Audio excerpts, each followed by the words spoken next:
Yes, people. We are back live. We are back live on the Sarcasm City TV YouTube for another Manchester United Arsenal show, Man Them United podcast. Gonna talk from the Arsenal podcast. So please keep all your comments or your questions, Manchester United or Arsenal related, please, people. As you can see from the title, Karim Benzema to Arsenal. Question mark. We're gonna get into that. Anthony Martial agent claims reports of faults about him training alone. So in typical Manchester United fashion, there's always some extra stuff going on. Big up to everyone who's just joined over from the raid from Lewis's channel. Big up to everyone that was already here. Make sure you run up the likes though. Whether you're watching this live right now or watching this back after the live, salute to you. Big up to everyone listening on the audio platforms. But hit that like button. Make sure you share across all the socials. And that's me, Flawless, at Sarcasm City TV on Twitter and Instagram. Follow on both, please, because then you will definitely be notified whenever we go live. So, and on top of those two things, make sure you subscribe to the channel, Sarcasm City TV, as well. Got to bring back the returning main co-host. He has been missed. So it's good to have him back in the building. TJ is in the cut. Yes, TJ, what are you telling me? You good? What's up, Flawless? Yeah, I'm a lot better than I was last week. Sorry for the last minute cancellation. Oh, good, man. Got a little ill, but I'm good now. Like I said, we were talking this morning. I'm jazzed to be back. Let's get into it. Obviously, Karim Benzema's coming to Arsenal. That's what everybody's telling me. So why shouldn't I be excited, bro? Come on, we're back. We're back, Flawless. Don't worry. Big up everybody in the chat, especially Ryan, who told me not to panic, and then we lost 3 in a row. Big up everybody in the chat. Big up Ryan. I said big up Ryan, who told me not to panic, and then we lost 3 in a row. That's just the Ryan curse, man. That's Ryan. No, dude, no. He That's is not allowed to speak on my football club anymore. Okay, anything that Ryan tells me to do, I'm going to do the exact opposite. The opposite, man. You know what I'm saying? Yeah, Ryan could tell me it's raining outside, and I look up. I ain't gonna lie. You know what I'm saying? Like, that's where I'm at with Ryan. Like, legit. You could tell me it's raining. I will look up into the sky to make sure. Big up to Chloe in the cut. Big up to Samir as well. Big up Warrior J, who says, Flawless, you're so shameless, by the way. After you saw me and TJ tweet, you put the title for Benzema. I was debating it, and then your tweet did push me in that direction. That's why I decided to go with Karim Benzema. Bro, no, you know, it's like I say, I always wake up to the news 6 hours behind you, and when I saw that going across the tube today, I'm like, you know what? I'm just going back to bed. Like, stop giving these people false hope, because now I have to hear about it for the next 2 weeks. Yeah, well, we go discuss it, because I genuinely don't think he'll end up at your club. I don't think he ends up at our club. The reason why I think it's such an interesting topic is the pushback I hear, whether it's my fan base or whether it's your fan base or the Chelsea fan base or whoever. I'm like, this is Karim Benzema. I was watching Lewis's stream earlier, and fans was in his chat talking about, I don't want him at Chelsea. Your options are Jackson and Broha. What are we talking about here? Manchester United fans, our options are Højlund and Martial. Arsenal fans, your options are Jesus and Havertz. And Nketiah. And Nketiah. Like, what are we doing here? But anyways, I'm like, don't worry, we're gonna discuss all this. But I gotta bring back returning guest. Did so well on his debut. It was so well on his debut last week. I was like, we gonna bring man back on. So gotta welcome back to the stream. Extremely knowledgeable as always when you out here. Connor is in the building. Yes, Connor, what are you saying, man? You good? I'm good. I'm quite surprised I'm back, to be honest. I didn't think I'd be back so soon. So thanks very much for the invite, and big up to my brother TJ, man. And I can't wait to get no, he's the smartest guy on my channel. He's so smart. Not enough of that knowledge was bursting out of my channel, so he decided to spin up his own channel again. Yeah, so make sure you go and subscribe to CMO, people. He is doing some incredible transfer shows throughout the week. I've been listening in. And yeah, big up Connor every time, bro. Let's cook. This is gonna be a lot of fun. And the chat is buzzing. The chat's 100%. Nah, Connor, I told you I was gonna bring you back. Like, I wasn't lying when I said 1, having you on, and 2, I was gonna shout you back. So it's like, I was like, you know what? You're supposed to be on with TJ last week. You might work well together anyway on TJ's channel. So it made sense. And the chat liked you as well. So it's like, why not? Like 110%. Yeah, definitely. Going to get you back on. Big up to Will as well. Warrior J, I see you in the cut. Ryan, Guna ER as well. Big up to Guna ER, who just became a member of the channel. I need to go to the other page to know what member level you joined, but appreciated regardless, Guna ER, for becoming a member of the channel. Link is in the pinned comment as well. Big up to Eli, good to see you in the chat. What's good, Flawless TJ, and all my dons in the chat. Big up to Eli, Ibrahim, as well. But yeah, actually, before we get into the Benzema stuff, we can talk all things Arsenal. Jesus is back. Speaking of Arsenal strikers, so we'll go to you on that, TJ, first and foremost. Jesus back because there was reports saying it was months, so clearly it wasn't. I'm happy to have him back. So we actually have, we have a 9 that can link up play instead of just take up space. So that's good. He really wasn't the biggest. I mean, he was a concern, but he really wasn't the biggest concern for me. Obviously, it's the help down the wings and down the flanks that we really need, and having him loose in the middle will help a lot. Like he said before, he's even admitted himself he's not a striker, but I still think he is a player with potential to have an impact on a game. I'm excited to have him back, and everybody can say he's garbage. Big up Gunnar ER, but he's the best option that we have at 9, whether he's garbage or not. That's why everybody's losing their minds about Karim Benzema, which we'll get into. But it's one of those things where, given our other options, he's the best that we got. So I'm happy to have him back. I mean, and here's another thing: is if we do actually get a number 9 in, I don't think that is going to happen. We can put him on one of the wings. If God forbid, Saka gets injured or Martinelli falls off, we put him as a good winger. And he played wing against Manchester City, and I thought he did a job. So he can play in different positions. He has that. Sorry, I'm going to say it. Versatility in those front 3 spots where we can kind of shift him around. Whereas with some other players, I wouldn't feel that comfortable. Obviously we've seen Martinelli going to the 9. We've seen Trossard going to the 9. But anytime I see, and I kind of, you kind of look when you're seeing Havertz going into those different positions in the front 3 as well. But if you're shifting around Jesus, I don't get as worried. Like, I think we have bigger worries to worry about. I'm not going to say the bigger fish to fry thing, but I think we have, I think getting Jesus back can only be a positive, honestly. First, Connor, where do you stand with that, with Jesus? Because like I stated, it was reported that it could be months, but you seemingly back for your next game. It's better than Eddie Nketiah, I guess. It's like, listen, don't get me wrong, I really like him. I was actually just on Tottenham away just now, and I was just talking about the current state at Arsenal. And I was just saying, like, I think I discussed it with TJ as well a couple of times. I really want to see Jesus on the wing, just because that's where he played for City and he was so successful there. And I think he played there for a couple of times for before. Was it Santos? I can't remember where he was at. No, Palmeiras. I can't pronounce it properly. But on the wing, he's really good. And I think his creativity lies in a place where he doesn't have to worry about always having to be the man to score the goals, if that makes sense. I think it would take a bit less pressure on him. But the problem is, I'd love to play him at wing, but we don't have anyone to put up front, currently. So, listen, I'm happy to see him back either way because I don't want Eddie anywhere near the starting 11. If I'm going to be so brutally honest, I'm sorry. Listen, nice guy, but not it at all for me personally. But listen, it's better than having him out for what is it, 2 months? It was meant to be. So yeah, listen, I'm happy to have him back, and fingers crossed we can score some goals with him, man, because boy, I do not know how we're getting these goals, and if I'm going to be all honest with you. But yeah, listen, it's better than nothing. That's what I could say.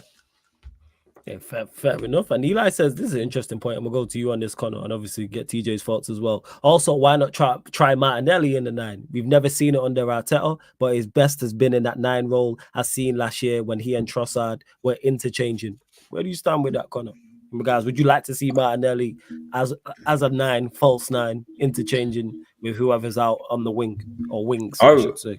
I personally would love to try anything new. I think we need to try something new in this team because, by God, I am bored of these tactics, bro. I am so bored. We need to try something different. We need to try something where teams aren't going to expect it, And listen, it's in no disrespect to maybe dropping Jesus out of it, but the game's the game. If the team's not working and you're not going to be part of it, then I'm sorry, you're going to have to be dropped for a couple games. Just try something new. But unfortunately, we've got a manager that seems to only like one system, and it's his system. People are crying out for Zinchenko to be played at midfield sometimes. Just actually be started in midfield. Mm-hmm. But obviously, I can understand we don't have a left back currently, so it's probably not possible. But it's things like that where fans are calling for certain things to be done in terms of tactically. We want things to be changed, but the manager doesn't want to do that.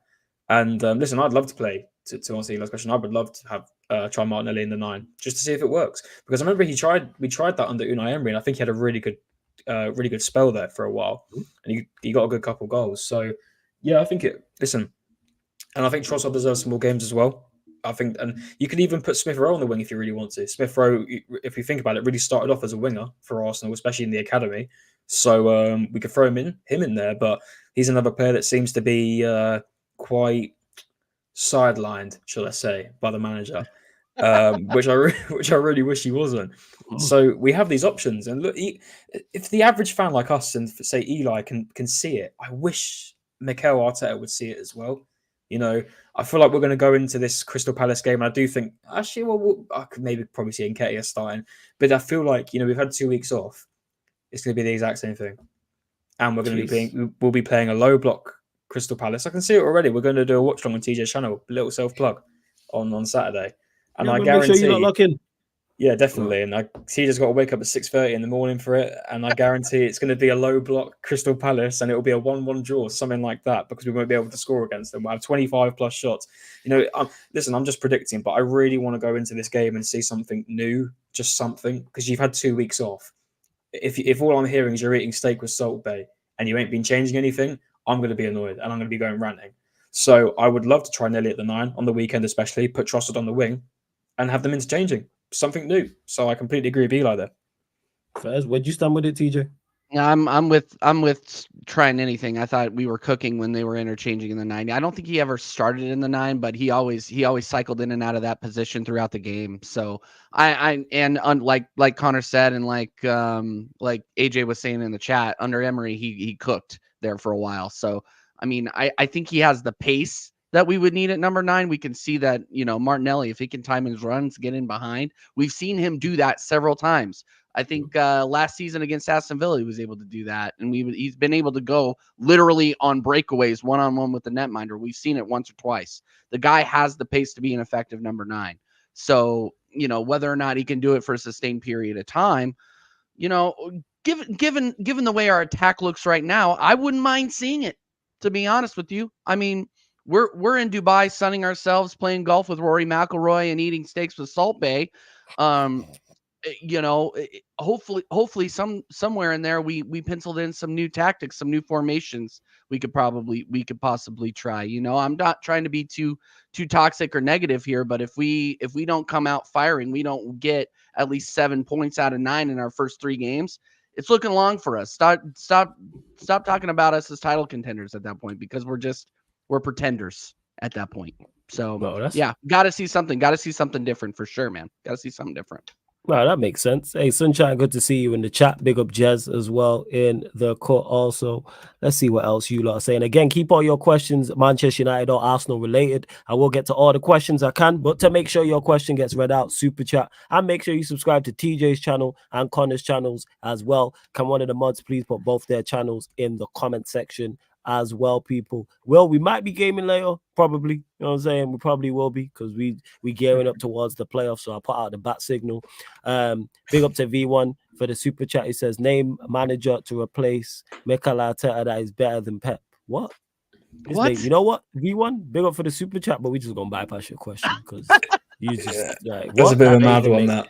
If you just remove that is better than Pep, or we could probably name a good couple managers there. After genders, I don't get it. Warrior J says, but big up for the super chat V1. Are you both frustrated with the fact that Arsenal are not signing players in January transfer window? Bear in mind the window's not over, but here's a good question. Are you two? We'll go to you first, TJ. Are you frustrated with how it's gone in your lack of movement in the transfer window so far?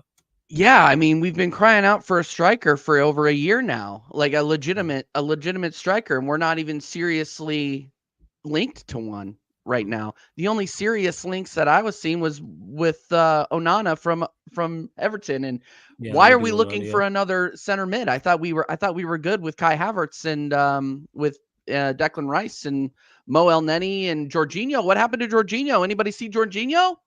Like, come on, guys, we're good, right? I'm extremely frustrated. I think at least last year you had hope, because from the get-go we were linked with Mudryk for a long time. And then we ended up coming in at the end and picking up Trossard, which was a great pickup, and picking up Jorginho, which he's been an okay utility player, but has cost us games. So it's one of those things where I have no hope this transfer window, for lack of a better word, just because we're not seriously showing that we're putting our cards on the table to get a legitimate striker through. We've been gassing up this Ivan Toney thing for 6 months, and nothing true has happened to it. We're now gassing up Karim Benzema. We would need to find money under the mattress to get that over the line, bro. Like this, like the fact that we have that. Like people are like, oh no, well, we could work some FFP magic. Well, we could have worked some FFP magic, in my opinion, if we hadn't bought the 65 million pound German paperweight we have taken up the left sided 8 spot right now, bro. It's one of those things where, like, look, like, what's the bet? I've said this before on the show, but I'm going to say again, what's the best indicator of future behavior? Past and present behavior. Nothing is changing with this regime right now, and I really don't think we have any serious prospects. I was painting the internet today looking for anything serious, and the only thing I see is Karim Benzema, which I would kill to have that. Like, send me out on a contract. I would kill a human being to have that guy in my number 9. I would. He's incredible, and we could probably get him at a price because he doesn't want to be at Saudi anymore. He'd be a loan thing for 6 months. Yeah, like, he doesn't want to be. He doesn't want to be at. Freaking bring him in. 10, 15 million to have a world class striker, Ballon d'Or winner. Like, bring him in. Do what you got to do.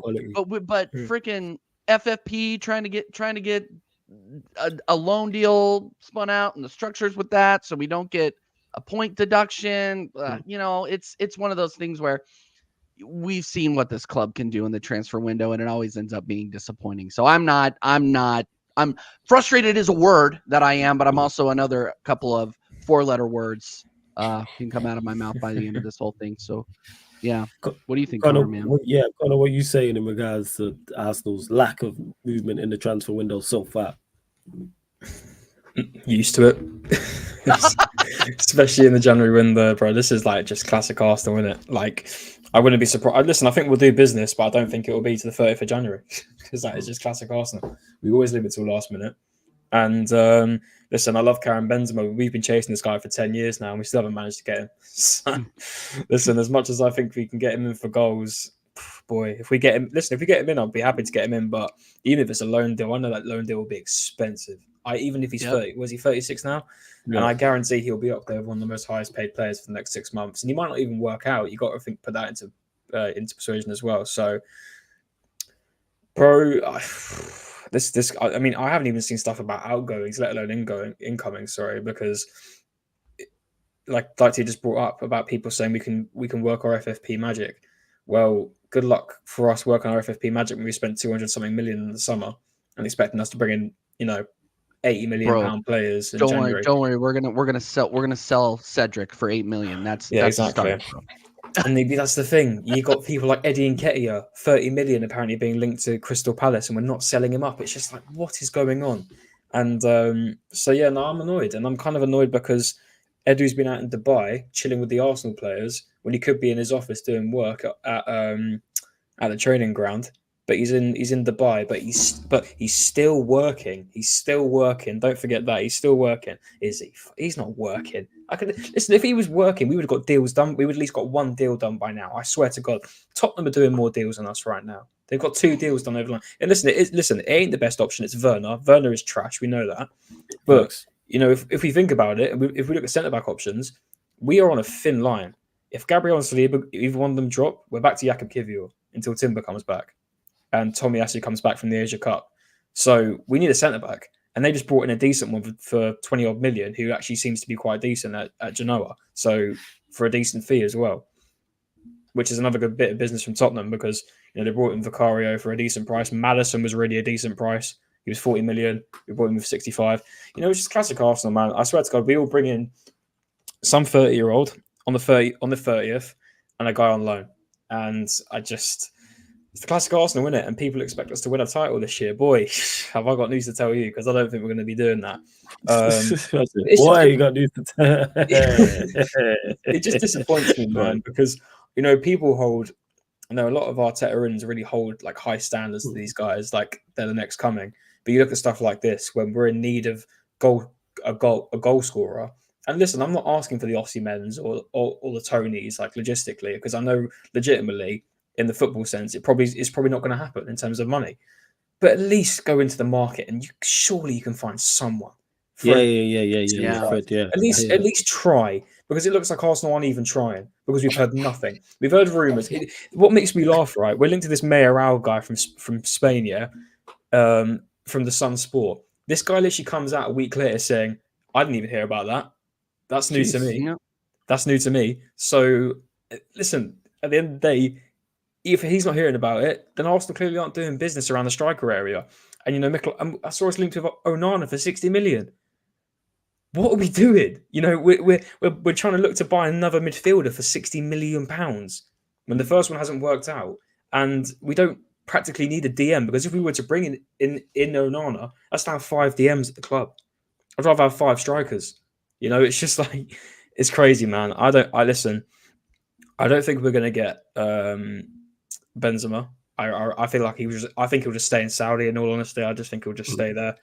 I just think that's just how it's going to work out. I don't see him going to United either. I mean, Chelsea maybe. I could see Chelsea maybe, just because of how they are with their money and stuff. They could probably pull it off. But, United and Arsenal are probably not in the best positions right now in terms of financial transfers and stuff. So, I think we'll bring in some guy that we have probably know. We'll probably have like if you look at last season, Jorginho and Kivior and even Trossard were like really last minute. Like, no, we weren't linked to them at all. And they were also last minute. I think Arsenal will do something like that. I remember the season we signed Matt Ryan from Brighton. Like, that just happened out of nowhere. We just signed him. I think Arsenal will do that, but it's not going to be anything massive. And I think we'll just sort of ride out for top 4 if we can get top 4. But I'm worried, man, because I don't know where our goals are going to come from, because this team is off form right now. And I don't think we're going to be on form for Palace, but we'll wait and see. Are we waiting on these guys because we're going to get, like, Edu thinks we're going to get their price to drop? Like, obviously, we've been so hush-hush in the market that we're not even linked to any big names. Like, yeah, you can talk about this Benzema stuff, but we all know it's a joke, right? Somebody's agent put something out there, and some ITK on Twitter is like, yeah, I'm gonna blast this out. But Connor, do you think, and this is my personal opinion, I think we wait because we're looking for a cheaper option. And then we get some dumb deal across the line at the end. Obviously, Trossard's worked out pretty well, but I still think that Jorginho's passing and Kiwior isn't to levels. That's my opinion. But what do you think? Why are we waiting so long? I mean, it's just, I just reiterate it even before. Sorry, dude, I was stressing this guy out. The way every question I've asked him, you've asked him a question. Every question, he's just like, "This is." I've had a long day, and I got to chat about. I've had a long day, and I got to chat about these waste fucking people at my club, man. I swear to God. Do you know what, TJ? We know what Edu does, man. Edu's a fraud, because at the end of the day, I can't even believe I was hoping for a form of outgoing this window. We haven't sold anyone for a profit since Alex Iwobi. And that was Unai Emery. That wasn't even Edu. That was Raul Sinelli. It wasn't even Edu, So, listen, maybe we are holding out. Maybe us, and it would probably make sense, because I don't think we're looking to obviously spend a lot of money because of FFP. So maybe we are doing that, TJ. And even if we are, for God knows who the hell we're going to get in, man. Because listen, I take Benzema. Honestly, I look for the punt, because we need the goals, and if that's what we've got as an offer, just. Why not? Because I'm even worried about top 4, bro. I'm going to keep it real. I'm worried. Because 1 win in 7, that's worrying. Like, that is 1 win in 7. Yes.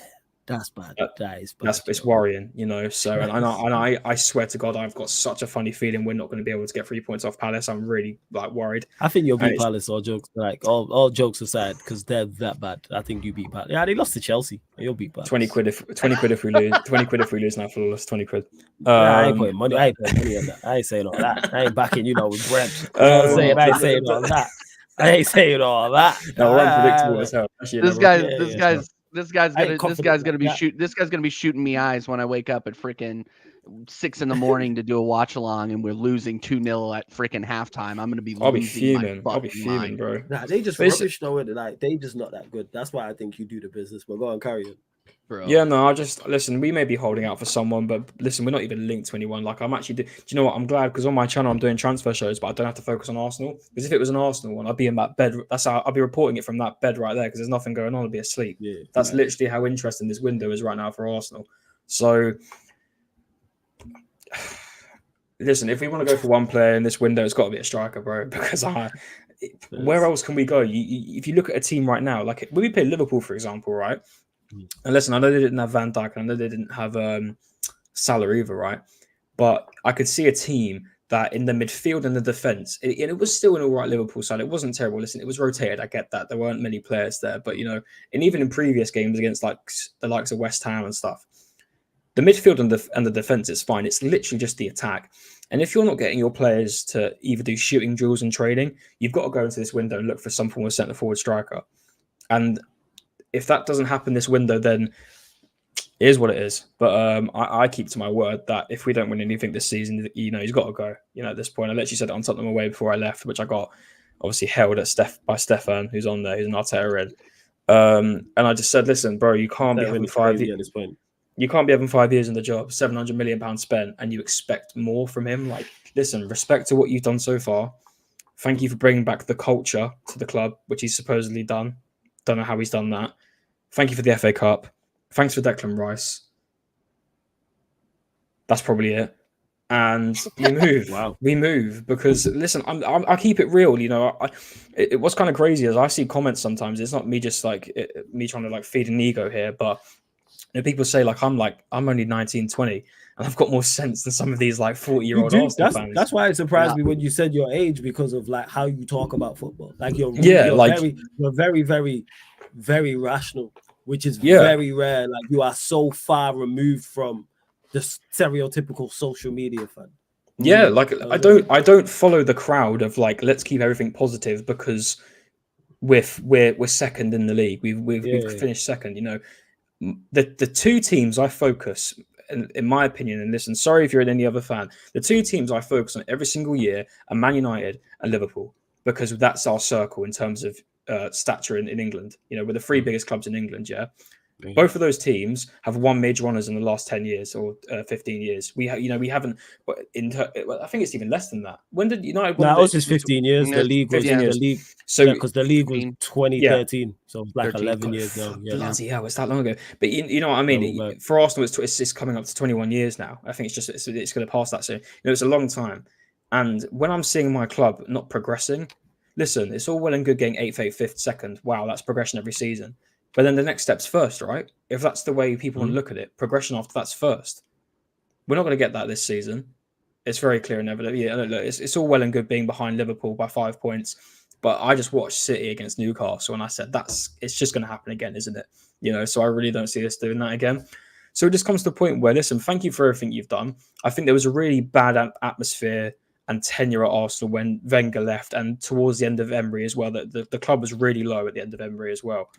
We didn't really know what to do at times. And to be fair, I will give it to Arteta. We were in a rough patch when we finished 8th in those 2 seasons. It was a bit tough and it was probably a tough job to take on. But it comes to a point now, it's been so long. He's such a young manager. This is his first job. Thank you for everything you've done. I hope you could, because he's not a bad manager. That's one thing I've always said. Arteta's not a bad manager, but he doesn't suit Arsenal. He's not, he should have started off in the lower leagues in Spain or something like that, taking on his first team managerial job. At Arsenal, it's not going to work. Getting someone experienced. I literally said, you know what? I'll take Jose Mourinho at this point. This is how desperate I am. I literally someone did say that because I was going to get to that. And I'm going to get to the super chats as well. So big up to everyone for the super chat. And just to clarify, because Vachi says Ten Hag out, Mourinho in. Ten Hag out, yes. Mourinho in, absolutely no. It's an awful idea. Let me just clarify that. It's a horrific idea.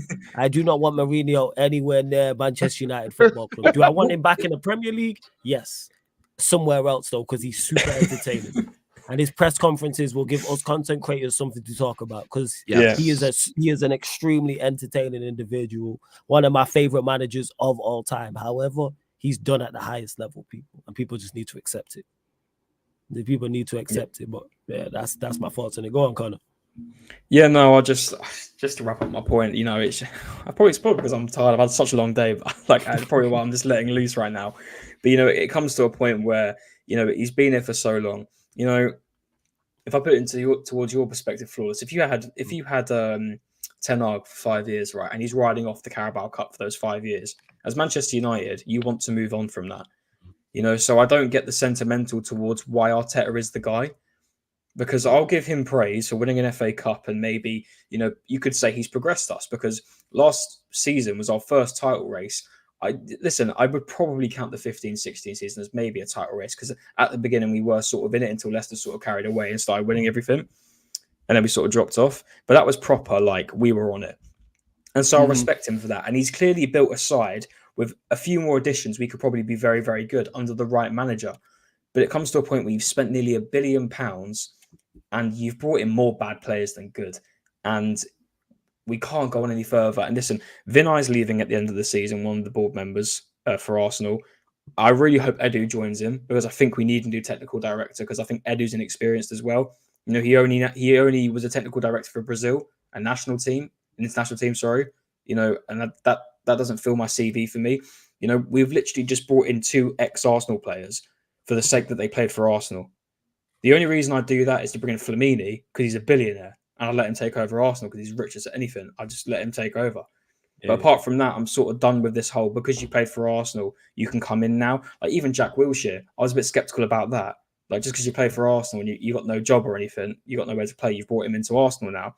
And to be fair, Mertesacker, like you could go on and on and on with this. Yeah, it's just a thing. The nepetism is out of control. Go ahead, Connor. No, sorry. Listen, we're not the only team in the league to bring in to bring in ex-players, but we look at Frank Lampard, for example, and look how he worked out. Hey, it's a perfect example. So let's move on now from this. I think if Unai Emery, and I said this on the way, and I literally left it with a mic drop. I think if we had Unai Emery now, with all this money spent, I think we'd be in a better position personally. Just so I look at Aston Villa, less money, less time, and he's got him into a title race in their first. Is this his first full season there? Because he joined half the season. Yeah, it's his first full season. Yeah, and it took Arteta 4 years, but you can't say that because of this, and that.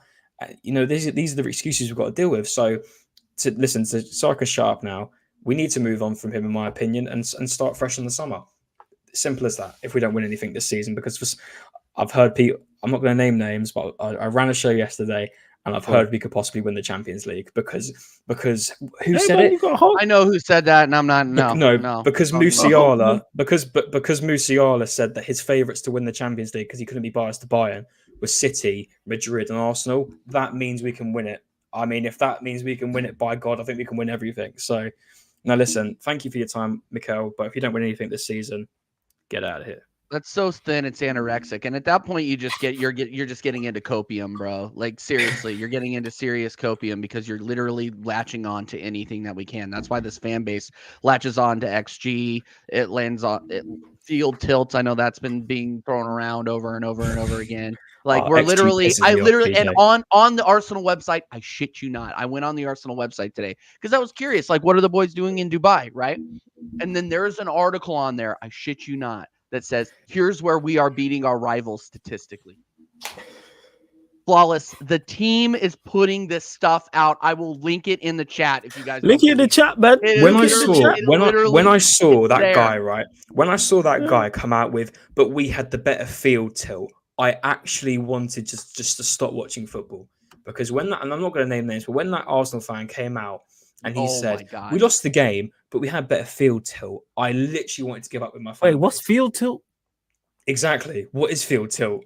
But because we're better in that stat, Flawless, all of a sudden, I'm not a mod. I'll put it in the private and all the XG stuff. I think. Are you not modded on the channel? No. Comment, and I'll mod you. I'll mod you right now. You should have been modded. My bad.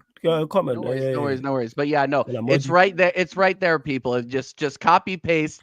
I found this on the Arsenal channel. I'm like, it's getting to the point now where the PR guys are looking for ways that we've beaten rivals.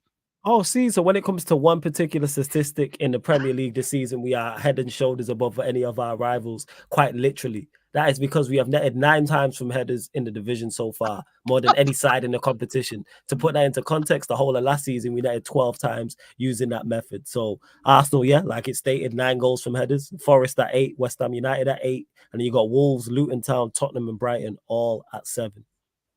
All right. Let's hand Arsenal the header trophy for the season. Yeah, goals scored from headers. Most headers we scored in the season, and then they've listed out. Crazy. Go on. Flawless. This is the level header, we're now at, flawless header. I commented in the chat. No, flawless header FC, bro. Header FC. Don't worry. This is the levels we're now at. And actually, I'm going to change that. I'm changing it right now. This is what happens when you are, and this is why I like to think I'm a bit more level-headed. Arsenal fans my age, this is the stuff they latch onto. It's not going. We haven't won anything, but we've got better headers than anyone in the league. And I'm just thinking, like, is this really the standards? Like, the Invincibles, let alone the 13 Premier League titles, feels like Neverland to me. Because what I'm seeing now feels like Arsenal have never won a title. Where are the standards? This is on Arsenal's official website. And we're posting about we've got the most goals. And it's just like, is this the levels now? Is this what we've got to go off? I have to deal with being told I don't have any European trophies, but this is now what we've got to go off now. It's just embarrassing. Like this is actually embarrassing. This is worse than what was it? What was it that I can't remember what I saw, but it was an Arsenal fan saying I can't remember. But this is the levels that we're at now. There's so much stuff, man. And V1K, who would I choose as a manager to replace Mikel Arteta?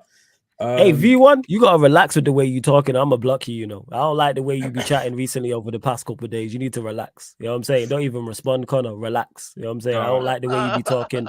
I don't care that you remember. You need to relax. You know what I'm saying? You're doing way too much. You was doing too much yesterday. You're doing too much today. Settle. Chill out. You know what I'm saying? I don't run that shit here. So relax. Connor, don't even worry about answering. I'm saying I don't know who you're trying to indirect in the chat, but we say names here talking about, you added context. If you disagree with so much that goes on here, leave. Click the X button. Tired of this shit. Relax. You know what I'm saying? Man are doing way too much. Sorry, Connor, to cut you off. Man doing way too much. No worries. You know what? Man can dip. You know what I'm saying? I don't care. He's a member. Man be doing too much. All right, cool. And that goes for anyone. You can all disagree, but if man want to start getting cheeky and all them things, they'll go elsewhere. Bye. Member or not, mod or not, don't care how long you've been here. You ain't going to disrespect any co-hosts, any special guests or people in the chat. We all run bants and jokes here, but man are doing too much. If you disagree with so much that's going on here, leave. Simple as that. No one asked you to be here. And Singh, please stop spamming in the chat as well. And where was it? I want to get to a couple other things as well. Big up Unity for the super chat. You just put no more money for Arteta. Yeah, I agree. Ban him for it. Ban it. Well, you can't trust it. 700 million is spent, and realistically, what's come out? I'll point another point out. I do a show with Stefan, and he pointed out yesterday because he was like, Arsenal have now got this pool. Arteta's brought the pool to Arsenal. Look at Declan, God. But he was like, look at Declan Rice. City wanted him, Bayern wanted him. And he's come to Arsenal. I'm like, okay, fair enough. You brought Declan Rice. Name another one. And he went silent. Because that's it. This is the one thing Arsenal fans got to ride off. Listen, I'm happy with Rice. And that's another thing. If Arteta leaves, I'll say thank you for the Rice signing because he's been very revolutionary for Arsenal. But if we had that pull, we wouldn't be with the squad we have now. I think we'd have a lot of better players. There's multiple teams in the league. City pull. If you compare it to City, for example, which Arsenal fans seem to do a lot for some reason, they compare us to City and Liverpool. If you really have the option right now of where you want to go, I think everyone chooses City and Liverpool over Arsenal right now, if we're being realistic. Because I think the other teams have got more of a clearer vision. And realistically, both of those teams have more of a chance of winning the Premier League title this season. So I don't get it, man. I really don't understand. Well, no, and here's another thing, and this is why I agree with Gunnar Iars. What I think we've proven that other than Declan Rice, which everybody can see that Declan Rice is a good player. Okay, 100%, that is not something that was like a secret. Oh yeah, Declan Rice, diamond in the rough. No, other than that, the talent ID of this regime has been mediocre at best. That's why I don't want to see another red cent. You got Fabio Vieira, freaking who else? Jakob Kiwior, Sambi Lakanga, Nuno Tavares, Cedric. I Runnerson. can go on and on and on. Runnerson. Like what are these players and how are you developing? Marquinhos, has anybody seen Marquinhos? Do we need to send out a search party for him? Oh, he's back. Like, He's back. where are TJ. these guys? He's back. Apparently, I know. They just recalled him. I saw that, and I'm like, we're saved. We're saved, TJ. Like we're saved. Like it's one of those things where we cannot develop players. We're not good at developing the talent that we bring in. I think getting another coach in here that can instill a winning mentality and instill a standard like that's what we need. We need to take that next step. To ride off that, TJ, real quick, just to throw it into what you were saying. If you say about that, who have we actually developed? What youngster from the academy that we're meant to have this really great academy, who I believe we do, by the way. I think we've got some really good players coming through. Yeah, we do. I'm a particular fan of Chozier, Durbury and Edwards for Arsenal's academy right now. They're killing it in the under 21s league. I think Premier League 2, sorry. They're really killing it for Arsenal currently, 2 attackers. What's one player in the academy that Arteta has brought through from the academy to the Arsenal team and made them a real staple? No. Zero. Look at Pep. Pep trusts Oscar Bob and Rico Lewis to do a job in the Premier League. 2 18-year-olds, 19-year-olds. If Pep can trust his academy kids, why can't Arteta? Arteta literally has only ever used an academy kid once to break a record in the Premier League for having the youngest player on the pitch. That's literally to feed his ego. Oh, I've got this because he's 15 and he got a start against Brentford or a couple of minutes against Brentford, And that's really annoyed me with Arteta, the fact that we haven't utilised some of these youngsters as well. Because I think we've got some real talent at Arsenal. Real talent. And there was a stat the other day, the other week, that came out. And listen, I know we played Liverpool, right? But I think it was something like all the top 6 clubs. Like, look, you guys are playing Mainu, for example, if you want to relate to Man United. Palestri, Garnacho.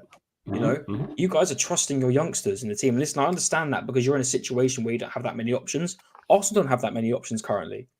Yeah. But yet, even Ten Hag can trust his youngsters, like Mainu, who's actually ended up doing a very good job and is now a main staple for your team.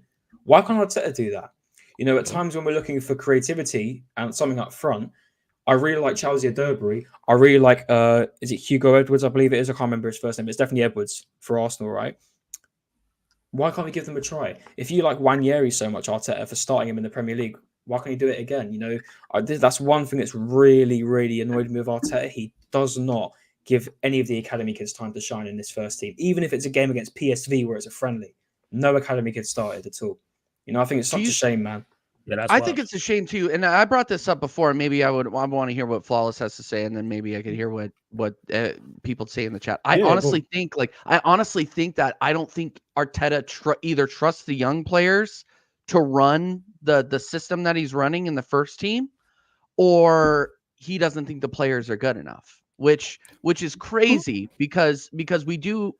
In the under 21s and the U18s, we are a very, very competitive team. We have stars there, but I have this feeling that Arteta either doesn't trust the players or he doesn't trust the system that he's running to plug in the youth players. Like, what do you got? What do you think about that? I think it's more so quality. I think if there was a quality player in your youth ranks that Arteta thought, all right, he seems like that type of manager. He don't seem like, because it's not like you've signed all players who are 28, 29. It's not like you're signing players north of a certain age. Like, how old's Timber? Is Timber like 21, 22, for example? Yeah, I think he's like 22 now. Yeah, he's 22. Rice is how old? 23, 24? Or he might be slightly older than that. But the point I'm making is these players are not old. So I think it's just a quality thing. I think he's looking at it. Arteta seems very particular with what he wants from players, like certain players, as you've seen with how he's dealt with. So Rice 24, Timber, so that dispels the myth of he's 24, 25. Yeah, so it's roundabout right. He's not going to refuse to play a player because of age. I don't think it's that. I mean, and then there's another thing too, and that people have to kind of consider. And this is not a defense of Mikel Arteta, by the way. We haven't necessarily been in a lot of games where we've been in positions to be like, oh yeah, give these kids a run out. Usually we're sweating out results. We've been sweating out results pretty much. What is like 90% of our Premier League games? We've been sweating out results. So it's like, yeah, bro. Actually, to be fair, I will correct myself. I will actually give respect. He did play Sego Jr. against Brentford in the Cup when we won 1-0. So I will respect that because he's actually a youngster coming through as well. But, just sometimes, when it comes to a time like now where, we really need goals, it comes and you don't have that option on the bench. I mean, I know we've got Trossard, we've got Smith Rowe, we've got this players that he doesn't really utilize that much, but maybe I'm just overthinking it, but I would really like to see him delve a bit more into the academy. But that's maybe just me, because I just want to see more of the Arsenal academy, because we haven't really seen anything come out since Saka, if you really think about it. No one's really come out of the spot. But listen, that may be down to a talent thing. Maybe there just isn't anyone that good enough yet to raise that level to come to the main first team. I can understand that. But, that's just the thing that's always bothered me with Arteta, because he's never really developed a youngster in terms of the Arsenal academy.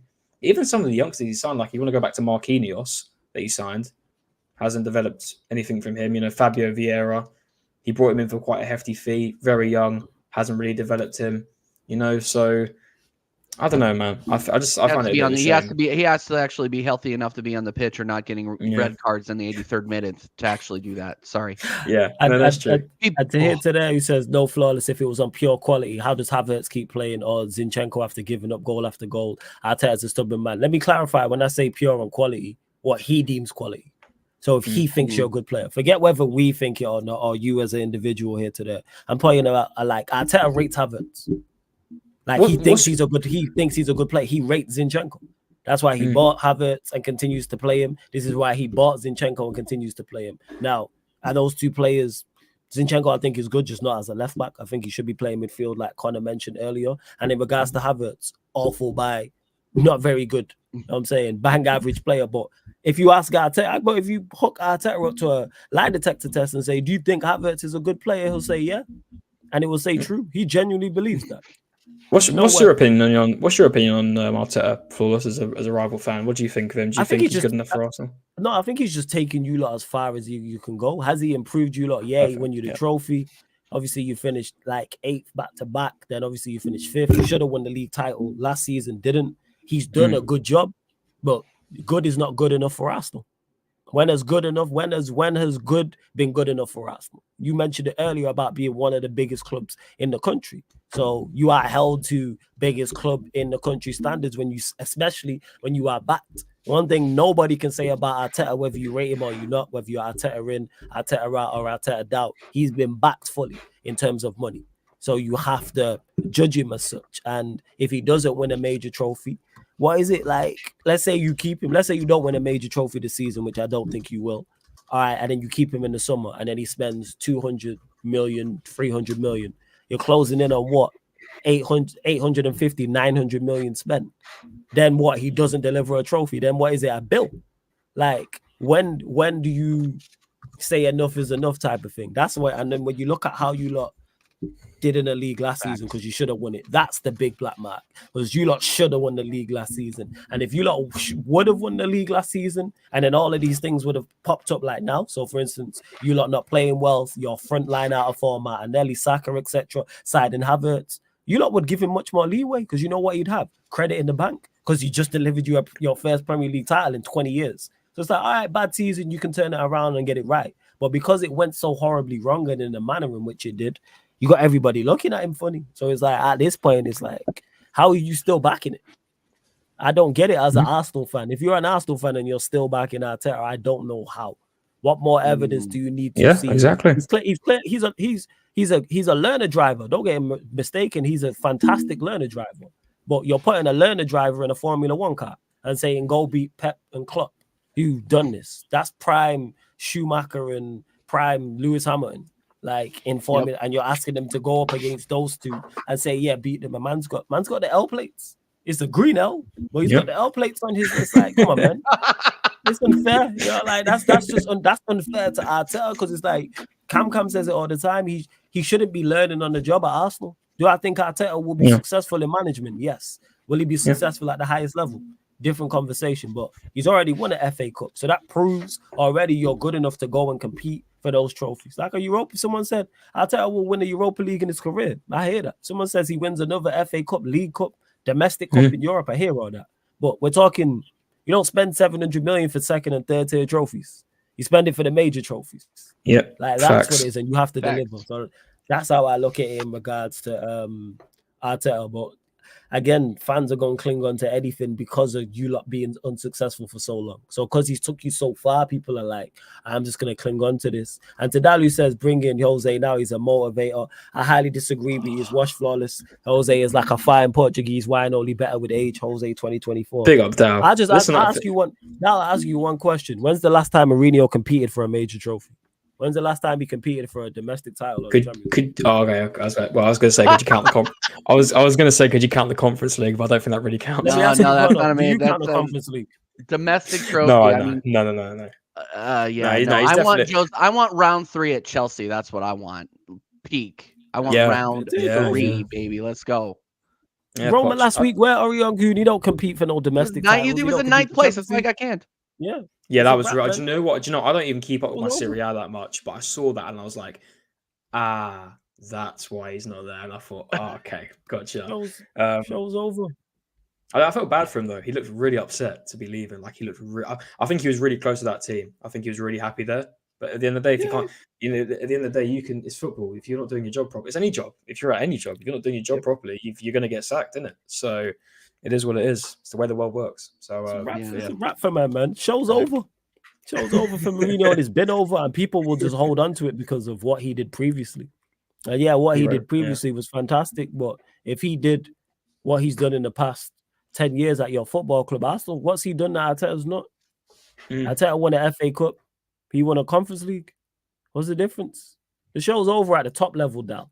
Now, if you want to win FA Cup, League Cup, Europa League, Conference League, Mourinho's your guy. Has he really only won a Europa League and a Conference League in the last 10 years? He really has, hasn't he? Yeah, exactly. Yeah. See, it sounds crazy when you say it out loud. Second place in the Europa League last season, and he hasn't done anything. I didn't even deep that, It sounds is when you say it out loud because people think of Mourinho and think, what he did. This ain't 2004 no more. Bear in mind, people. I need to clarify this. I am a huge Mourinho fan. He is my second favorite manager of all time.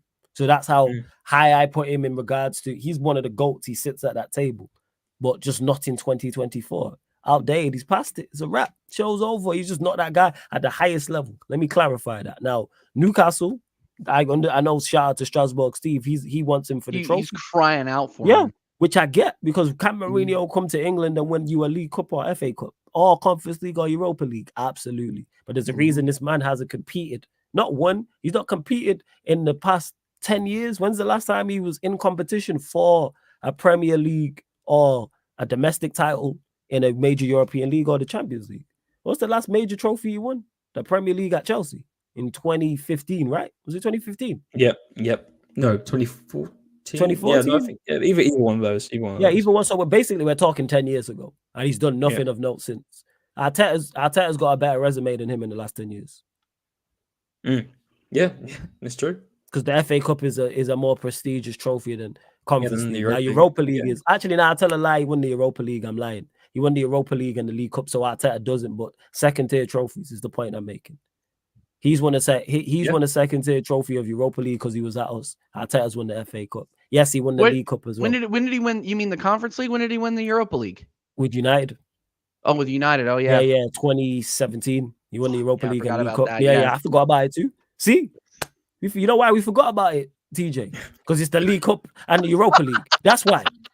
That's why we forgot about it. Yeah, you're right. Because it's not that. Now, if he had won, and he was almost going to do it with Spurs back in 2019 or 2020 before he was sacked. And he got sacked. That's it. Yeah, sacked. That's it. You know what I'm saying? So the point I'm making is the reason why me and TJ forgot, and it was at my football club because it's the Europa League and the League Cup. And they're second and third tier, respectfully. Yeah. And there's no one with no statue outside of the Emirates. There's no one with no statue outside of Old Trafford for winning second and third tier trophies. There's no one's name we chant, whether it's Arsenal, whether it's Manchester United for second and third tier trophies. What are we doing? You know what I'm saying? Facts. Absolutely. That's let's call a spade a spade. We may not be, both of our clubs are nowhere near where they once was, but the aim is still to get back there. And bear in mind, both of our clubs have had longer droughts than this without major trophies. But it's like, obviously, this is just being documented because it's now the social media era. But hey, we move. But hey, big up to everyone that's 100%. Locked in.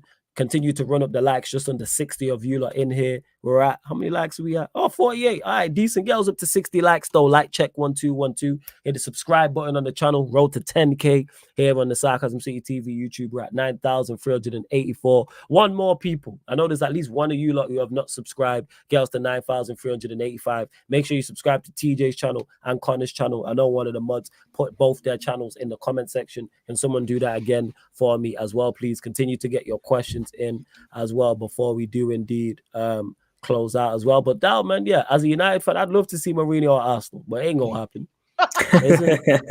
Yeah. When we linked, I feel like we were linked with him when because where was he when Unai Emery lost his job? I think he was available, wasn't he? He was somewhere between here and Roma. I know that. So he was so yeah, I think he was was Tottenham and Roma. I mean, Tottenham and Roma. Was it just before Unai Emery joined when we lost Wenger? I can't remember. But I remember we were in for him at some point. People were actually thinking about bringing him in. But do you know what? Do you know what I'm saying, Jose, at this point? Because I look to take anyone. You know, there's been so much. Listen, don't get me wrong. We've won the FA Cups over the years, and I love the FA Cup more than anything. I remember I went to the FA Cup semi-final against Man City, and I know it was only the semi-final, but it was such a good game when we won in extra time.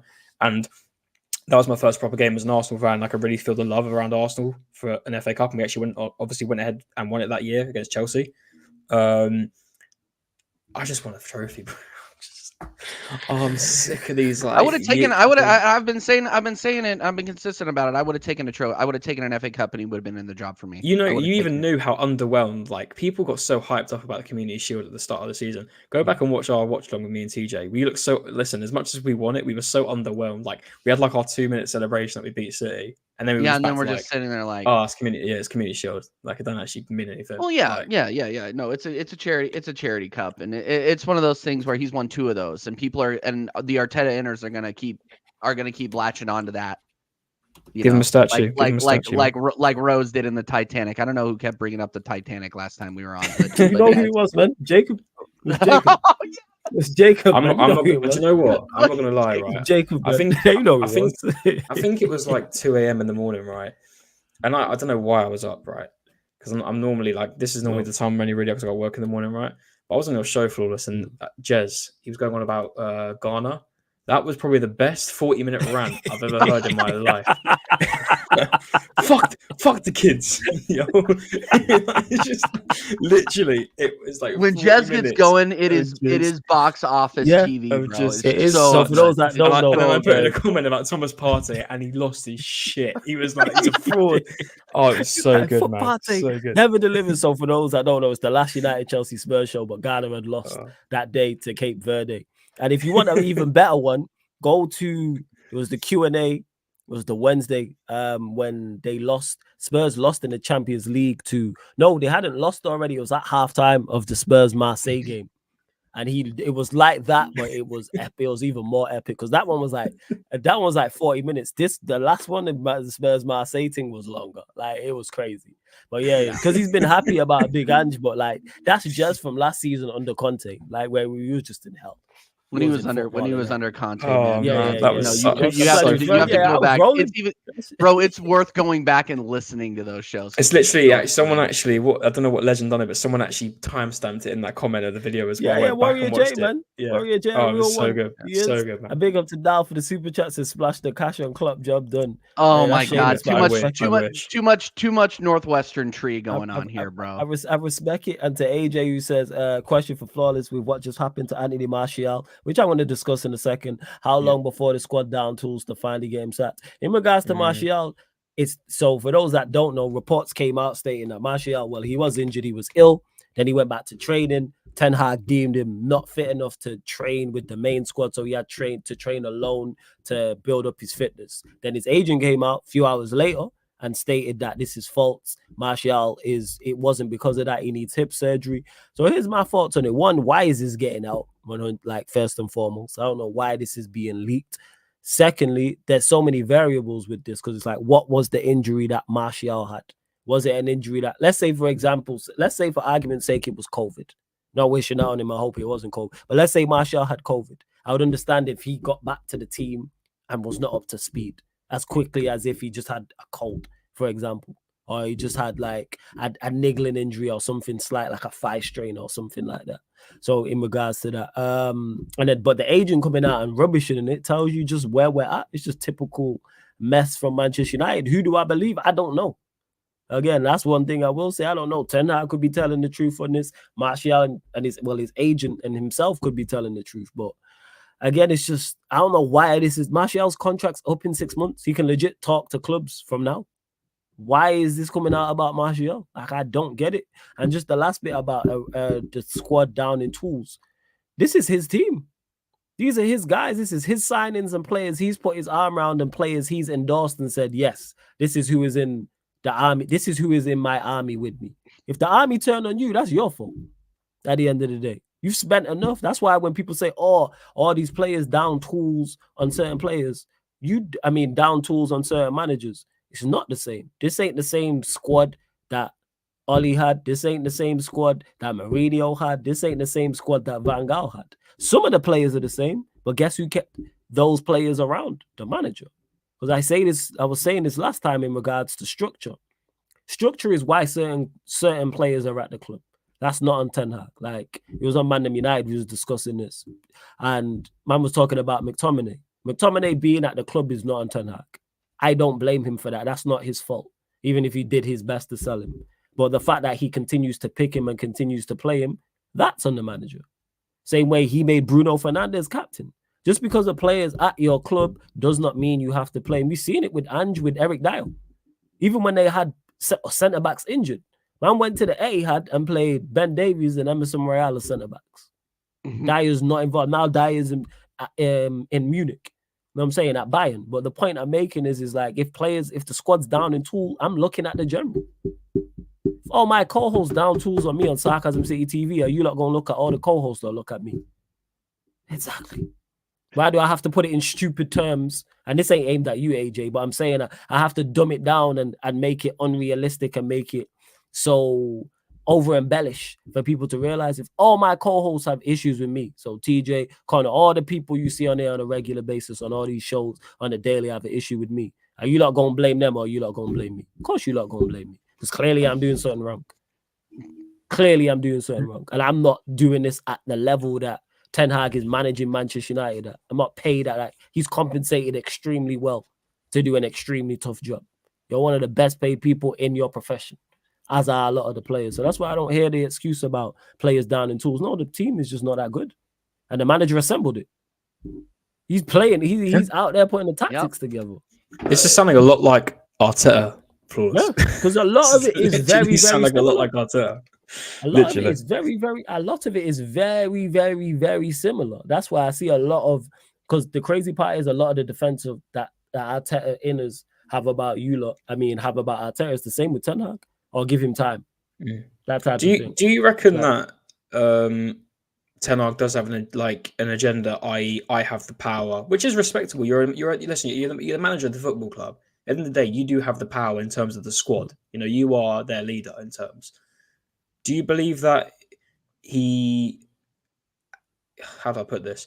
Do you think he has a big ego when it comes to it? You know, like Arteta does. You know what? Listen, Arteta's done multiple times. Look at the likes of Kieran Tierney. You even look at like Smith Rowe right now. You know, I feel like there isn't a bit of an agenda against some of these people. Listen, Martial hasn't been United's saving grace if we really look at it. Listen, he's not been bad. He's not been terrible for United, but he's not been what they wanted him to be. But do you reckon this is the first? If this is true, obviously, but we don't obviously know if it is or not. But do you reckon this is the first of many? Because didn't this happen before? Obviously, it happened before. It's happened before, yeah. So this is what leads me to believe that it could be true in regards to him. Should I say lying? Him deeming. I could actually see this being the case where he actually thinks, all right, Martial's not up to speed fitness wise, and Martial's like, no, I'm up to speed fitness wise. Same way he was like, Sancho's not training well. Sancho's like, I am training well. In regards to having it, I think you have to, like, if you're in the Premier League and you're at the highest level of your sport as a manager, you have to have the ego. You have to have some. You also have to. It's a balance, though. You have to surround yourself with people who are going to check your ego as well, because you have to have confidence.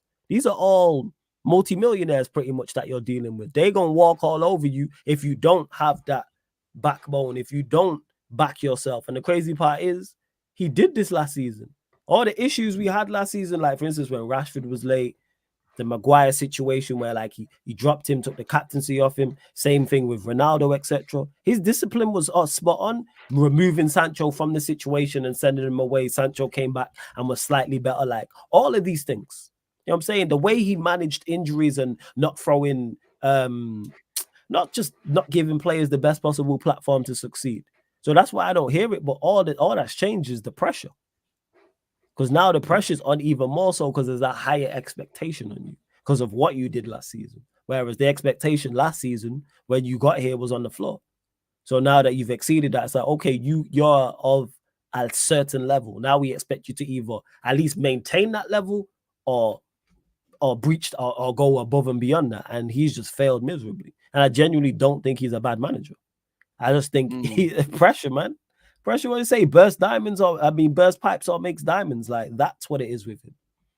Bro, so, yeah, I think it is. Well, go on, TJ. No. I just think, and I've said this before, I'll say it again. I just think his person management skills are absolutely dross.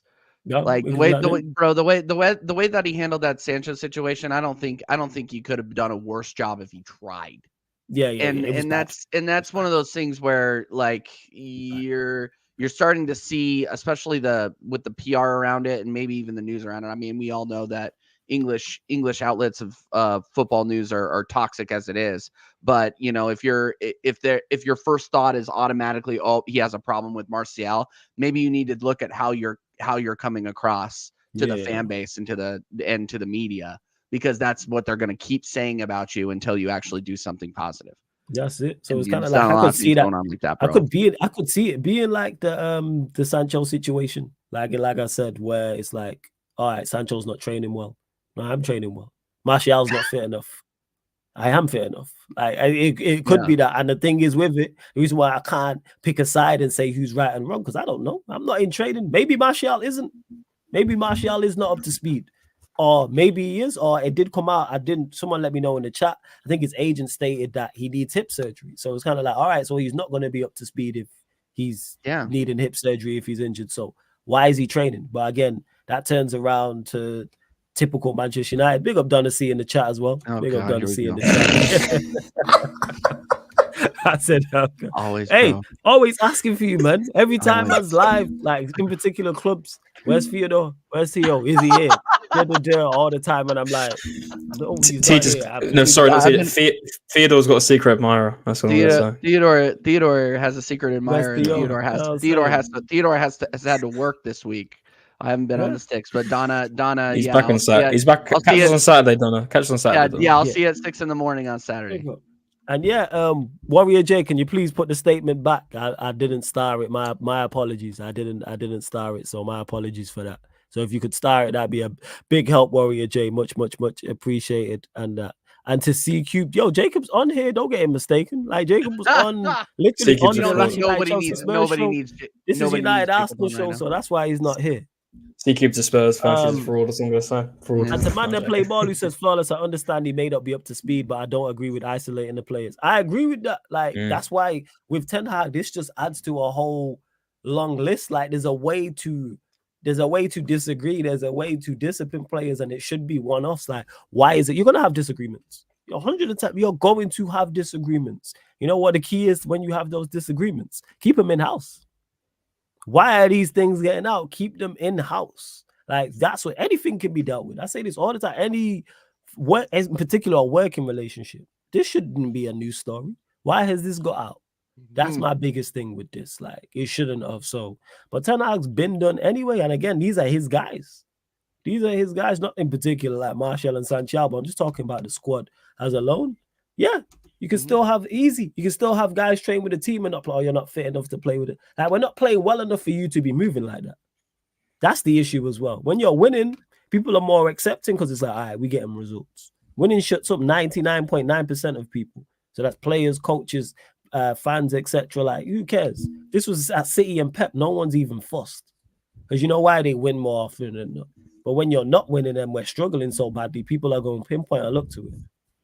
So Jay is a winner. You missing the point. How about getting rid of both of them since they're useless? You're not new here, Jay. You know my thoughts on this.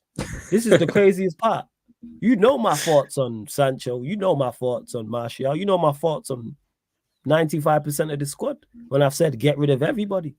Like, but this is nothing to do with what we're talking about right now in regards to just because a player's not good enough doesn't mean you treat them anyway. Because other players will look at that. Like that's how it is. Like players are gonna look at the manager and go, all right, so if you can do that to him, you can do that to me. And especially if they're cool with Martial and their brethren, it's like, right, you treat my brethren badly, like just because he's deemed not fit enough after illness. Where's the leeway?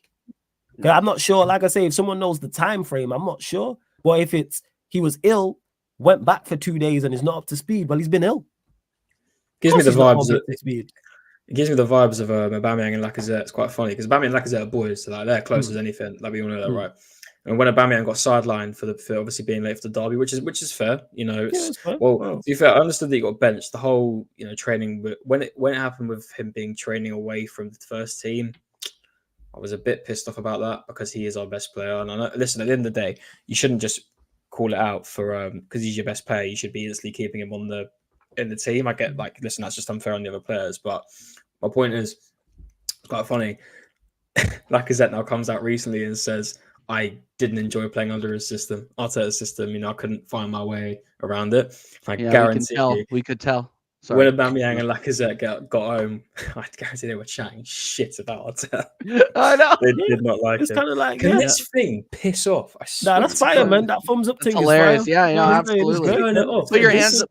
Jacob put his hands up and the balloons came down. Oh yeah, and everything. Yeah. Oh, this thing's weird, bro. Ridiculous. This thing's weird, man. And this is it. So what he said about him is Warrior J, big up for dropping a statement as well in the chat. What he said about him is completely false. He was not excluded from the group, and he has no problem with Ten Hag.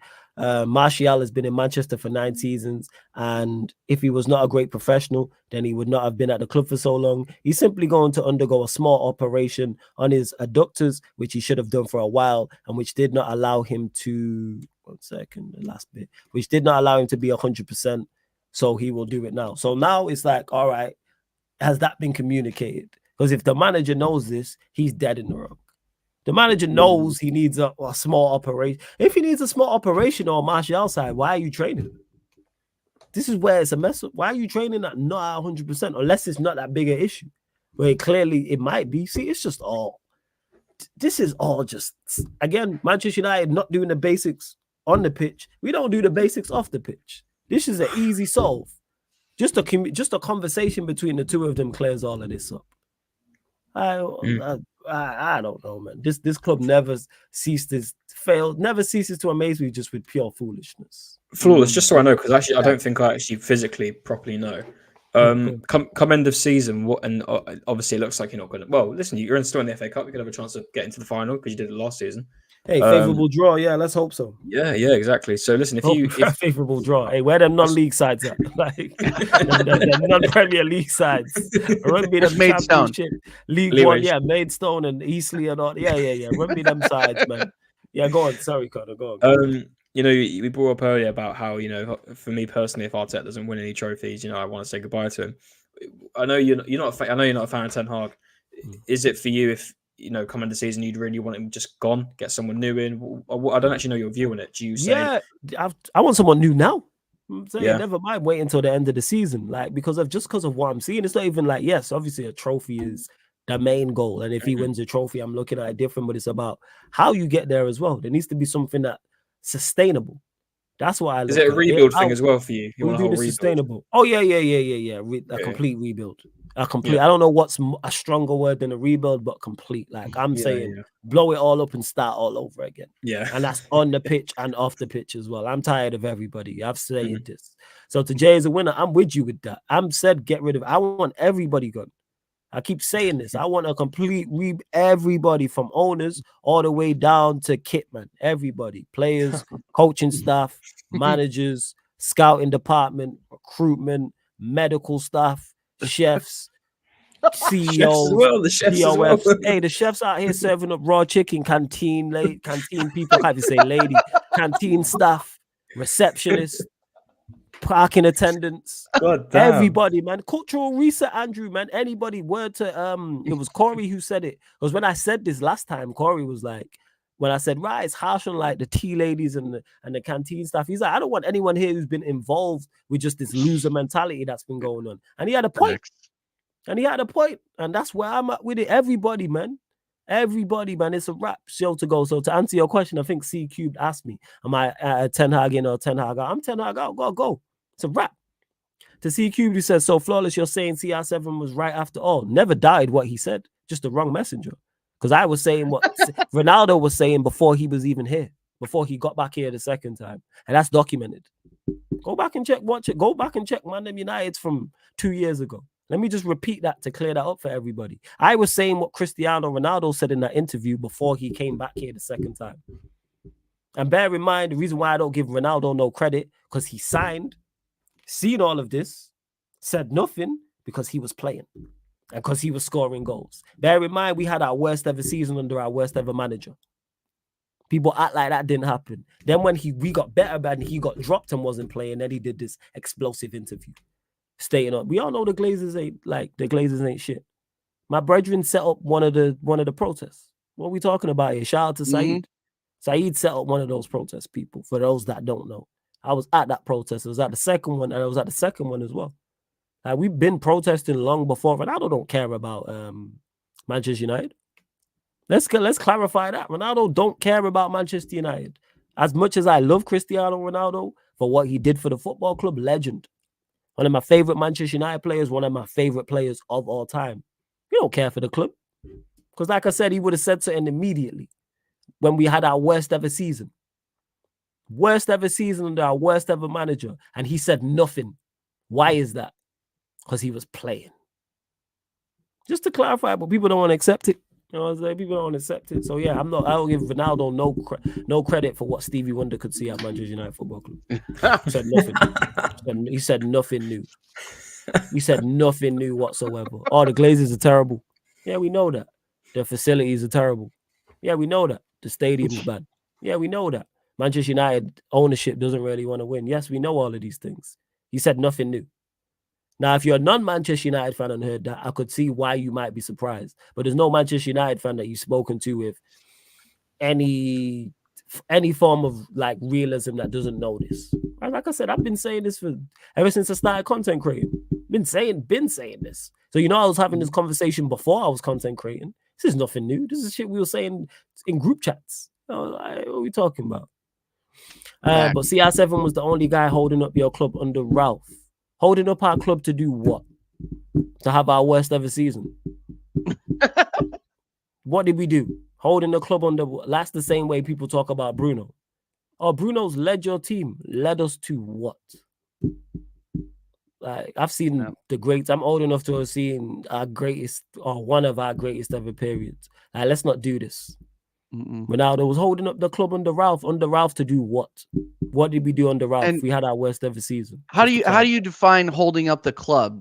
Scoring from the penalty spot? Yeah, because he scored goals. Because that's what. Yeah. No, because he got classified in the chat. Big up classified. I see him around. Big up every time. He said, "Oh yeah, he had a good season on paper." Yeah. How many of those goals were from open play? Yeah, how many of those goals were hat tricks against lower level sides? Like, did he ever come across? Like he had a hat trick. I think he had a hat trick against Spurs. Hold that C cube, and that was literally. And other than that, like I don't really remember him doing anything too significant. You guys would have been lower with the table if not for him. I disagree with that. You take him out of the team, we get better. That's why when he stopped playing the season after, we was better. That's why the season before he got here, we was better. Not good enough, but better. That's why we finished second with him. No, second without him, and then finished seventh with him. Then finished third without him and won a trophy. But hey, is what it is. Hey Hugo, no Bruno slander on the stream ever. He is the best creative midfielder ever to exist. People still standing CR7. You know what I'm saying? But we move. I'm saying he's washed. Like Mourinho, I just thought about Ronaldo, because Ronaldo played the whole of his first season. And it was only the half season, wasn't it? Last season, wasn't it? It was only half of the season, correct? Some of this, like, so he was here and there. Yeah. Because you finished sixth that season, he was in the team, wasn't he? Seventh. Worst ever performance with our worst ever goal return. Yeah, so I think the goals, I mean, yes, you could have probably been lower, but so just to clarify that. Worst ever season, worst ever goal return, but he scored goal because our attack was worse with him in it. Like I said, we finished second the season before him. He got here, we finished 7th. Take him out of the team, we finished 3rd. And all the attackers are better too.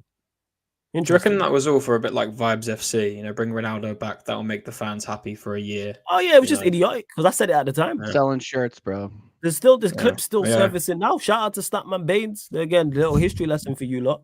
When Ronaldo, and for those that don't know, Statman Baines is like a huge like CR7 stan. Like that's his guy. When it got announced, me and him was on a live stream. Look at his reaction and look at my reaction. And then go and check what I said beforehand. And I said, this is a terrible idea. Why are we bringing Ronaldo in? Why? Why are we bringing Ronaldo? I said, it makes no sense here. He don't fit what we're trying to do. And we had our worst ever season. Yeah. Last season was a new manager bounce. I agree, C-Cube, to an extent it was. But we were still better without him. That's a fact. The numbers don't lie. The performances don't lie. But again, people go lie to themselves. What stream was it on my channel or was it on his? I think it was on. I can't remember, I'm not gonna lie. But check, I've got a playlist for it, Warrior J, Stats, Facts, and Vibes. That's what the show's called. That's what mine and Baines's show was called. So if you time it up like when Ronaldo was announced, you'll be able to find it. But the clips on my Instagram, I think, still. I was there, but no one will come back and say, "Oh, Flawless, you was right. I called it spot on." People like, "Oh, you know what we talking about? Ronaldo goals, this, that, and the third." I bet. You know what I'm saying? CQ, I wouldn't say Aubameyang and Ronaldo was the same thing. Nowhere near. You know, that's two different things in my opinion. I think there's a difference between coming out and completely calling out the club and everything about it, and then just turning up late to a game. I don't think that makes his ego big. I've probably because I've got too much love for Aubameyang, so probably why I'm sticking up for him. No, I agree with you though, because Aubameyang, I love Aubameyang. I got one of his shirts too. So obviously we like Aubameyang, but it wasn't getting along with the manager, and Arteta finally had his excuse to force him out. Like this is not new news. Like Aubameyang didn't come out and say anything bad about Arsenal. He loves Arsenal. He did not like the manager. Yeah. He came out with that once he landed. As soon as he landed in Barcelona, he was in front of the press being like, "Fuck that guy." Yeah, well, he didn't even tell Edu or Arteta that he was even flying to Barcelona. He literally just got there. No, he's just like, "Get out of here." No, and I'm not saying we're not saying Auba doesn't have a big ego. You have to have a big ego to be that player, to be that guy. You have to be, but ego in terms of direction. It's about having a healthy ego. Just to clarify, Exactly. I'd say 99% of top players, 99% of like top managers or managers at top clubs have an ego. You don't get to their levels. Like you don't reach. Like you're not at Arsenal Football Club managing if you don't have an ego. That don't happen. Whether you're successful or not. Like Arteta has some form of ego. Same way Ten Hag has some form of ego. Bear in mind, I don't rate either of these two managers at these clubs. Let me just clarify that. But Ten Hag was spot on with what he did with Ronaldo, and I stand by that. That's why Ronaldo ended up in Saudi. Like, simple as that. Like I said, Ronaldo had the whole 12 months to speak up and do an interview with Piers Morgan. But because he was playing and he was performing well and perceived well, when I say well, he was scoring goals, but the team was performing poor. He didn't say shit. He was awful that season. I just got to quickly point out. Well, hey, we move in. He loves Manchester United. Go on, Gunnar. I got to quickly point out. Man don't play ball. That profile picture is the most scariest thing I've ever seen in my life. Combination of Onana and Maguire. Jesus Christ, that thing was nuts. I'm gonna say that right now. But I just wanted to quickly point that out because that is a kind of a mad profile picture. Yeah, I think that's it. And yes, to reduce the Kev, absolutely spot on. Flawless revisionism in this fan base is crazy. Yeah, I don't give you credit for being selfish. The fuck, you don't care for the club. Like, what are we doing there, man? Same shit that any Manchester United content creator you probably watched. To everyone watching, probably was saying what he said 2 years ago. Probably said that before he got here. And there'll be the odd one that probably doesn't. But if you listen, like we've been talking about it. Didn't Ibra say the same? Ibra said the same thing as well, didn't he? When he arrived at United, said similar things. Van Gaal said the similar things. Like, but it's because we just went, "Oh, Ronaldo was so brave and doing it." No, because he's selfish. That's why he did it. Do you reckon United would ever go back for Paul Pogba, Flawless? Do you reckon they'd ever do that? I doubt we said to go back for the third time. No. I highly doubt it. But then again, I put nothing past this club because we went and got Ronaldo when we did. and we had no reason to. Yeah. Said this at the time. We had no reason Didn't to. Paul Pogba say the same thing about United? I know you guys. I know Paul Pogba was Jesus Christ. That second time round was more drama than anything else. But Yeah, so didn't much he? drama. He Probably. more or less said the same. Probably, yeah. Like, there's been so many like players who have said similar things. It's like that tells you all you need to know. It's like, right, he didn't say nothing new. So when I'm sat down, like when I watched the interview, I'm like, what did he say? He said nothing new. Yeah. Nothing new whatsoever. I was like, what are we talking about out here? There was nothing. Manchester United, because you can see from the results as well. You don't even have to be the most like knowledgeable. You can see from how we're run and what we've done. But yeah, man, like I said in it, people gonna praise certain players. Like it's players over the club for certain people. Like I'm club over everybody. This is why I want everybody gone and just rebuild and go again. But we'll see we'll see. But you lot, final few questions. Continue to run up the likes, hit the subscribe button. Big up to anyone listening on the audio platforms. Again, subscribe to TJ's channel, Connor's channel. Someone drop the links in the comment section, please, as well. We'll actually get you man's previews. Palace, we'll go to you, Connor. Prediction, scoreline prediction. That's where we going. I'm sticking with it. 1-1. I'm sorry to be toxic and negative that a lot of fans hate Arsenal fans, but listen, I am not expecting anything to change after these 2 weeks. I really want there to be, but I can already see it. 1-1. It's going to be a low block game. We'll be on it, but it's going to be. I feel like it's going to be a carbon copy. I hope Arsenal prove me wrong.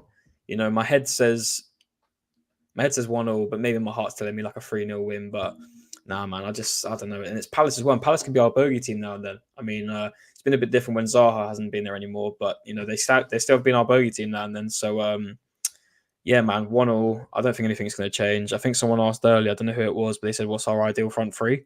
That was it. Warrior J, that was it. My front three that I want to see personally is, I'm going to have to throw Saka in there because even though he's not really on form, he's easily our best attacker. And I want to say, I honestly try something new. I want to try what Eli said earlier, Trossard and Martinelli. Why not? We need something different. And what's the point of playing the same front three that really hasn't worked in the last 7 games, if you really think about it? I can't remember. TJ, would you know how many goals we scored in the last 7 games? What is it like? Maybe 6 goals? 5 goals? Something like that? Yeah, something like that. It's not good enough. It's just not even averaging a goal a game. So, yeah, it's not good. So, try something new.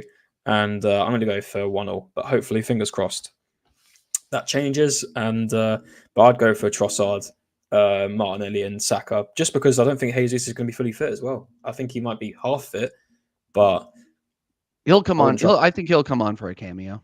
Well, for all we know, Havertz will start centre forward. So I'm going to go for a 1-0 flawless, and I think it'll be a low block game, and I think we might get a point. What are you telling me, TJ? I'm going. If I am getting up at 6 a.m. and these men don't put at least 2-0, I am going to lose it. You can kiss TJ Warren TV goodbye. That is my last day on you. I'm just kidding. Probably not. But I will be fuming if we don't. And I think we'll win 2-0. We need to come off the plane from Dubai literally on fire. And I think with Elise injured, Elise's injured for Crystal Palace. They're going to play the low block against us, but we should have more than enough to score. And these guys should not have anything against us moving forward. Obviously, we could probably have said that against Fulham too, but we're at home. There's no excuses for dropping points this game. No excuses. So yeah, front three. I'll answer Warrior J. Front three. Martinelli, Trossard, Saka. Let's go. We need to get those guys out there and get them firing right away. And that honestly, for me, that starts in the midfield, getting balls in deep. Pause. And let's score some goals, guys. Come on, we gotta start scoring. Yeah, 1 win in 7 is crazy. Yeah. I'm so bad. That's it. I'm going. I'm not pulling punches. I'm going 2-0 to the Arsenal. I think you'll win 2-0. Yeah, and that's not because I think you are great. I just don't rate Palace like that. That's what it is. And in regards to CQ has to be flawless, does Jim coming in means Ten Hag gets more time? Couple of things. One, it depends on how much power Jim Ratcliffe and Ineos have. And 2, I don't know what they're like in terms of ownership. Are they patient? Are they trigger happy? Are they somewhere? Are they balanced somewhere in the middle? Who knows? They might land in February and be like, "This guy's terrible. Has a terrible February. He's gone." Normally, though, when people take over, and I use takeover I use that term very loosely. They want their own person managing. So we'll see. We'll see. Like, I don't think anything will. I've stated this. I don't think anything will change in regards to this ownership. I believe it when we see it. You know what? The first thing they need to do is fix the fucking roof. They do that, then I'd be like, "Is fix the leak, fix the roof." That's what you Fix the can toilet do. and the toilets around the toilets. If they do those two things, fix the roof, fix the toilet, and then I'd be like, you know what? All right, you lot serious, because I'm about actions. No more. I don't need those statements, because said it before, I say it again. This Manchester United rebuild sounds great on paper. Oh, we're gonna have this advisor, bring in a CEO, bring in a DOF, footballing people in footballing positions. Yeah, great. All right. Bet. Nah, Andrew, you shouldn't even be eating. If you're eating at football grounds, like you deserve what you get, man. The food's nuts at football ground. Yeah. I mean, let alone paying for that shit. I remember I went paying for that. It's expensive. Like, You it know was what I'm like saying? £8 for a burger, and I thought, I ain't purchasing that. You crazy? I'm gonna just eat after. I'll go hungry. You know what I'm saying? So if you eating at football ground, that's any football ground. That's on you, especially with the prices. That's ridiculous. You pay for your ticket as well. Yeah, facts. But anyways, we're gonna close out, people. Big up to everyone that's locked in. Love. We'll go to you, Connor. Great to have you back on the show again. Let them know what you got coming up, where they can find you, all that good stuff, my guy. Yeah, thanks very much for having me on, Flawless. Really appreciate it, man. Always love coming back on here, and I really enjoy the show with you and TJ. Really good. And thank you for everyone in the chat as well for tuning in. Appreciate it. You can find me on YouTube. Now running up my channel again, CMO. If that doesn't come up, try CMO03. That's my @ on YouTube, so maybe that might come up. But please do subscribe. We are, I believe, now 7 subscribers away from 400. Hey, you get it done, guys. Get it done now. In there as well. Yes, Eli, I get to the milestone comment. It's because my man was talking rubbish in the comments, so I missed it, Eli. My bad. I'm gonna get to that, Eli. Don't worry, I'm gonna get to that. Yeah, go on. Sorry, Connor. Go. Yeah, so if we can run that up, that'd be really good. It's not just like people might think I just talk Arsenal. I talk Arsenal on TJ's channel. That's the reason I go to TJ's channel. Not only just for a good time, but to talk Arsenal. So I run this channel. It's not just Arsenal. It's any club I'm talking at the moment. I might run a Spurs section this weekend. And I'm going to talk Everton as well on Sunday because my PT saw that he likes the channel and he now wants, because he's an Everton fan, he now wants to talk Everton about the deduction and stuff. So, see, that's good, man.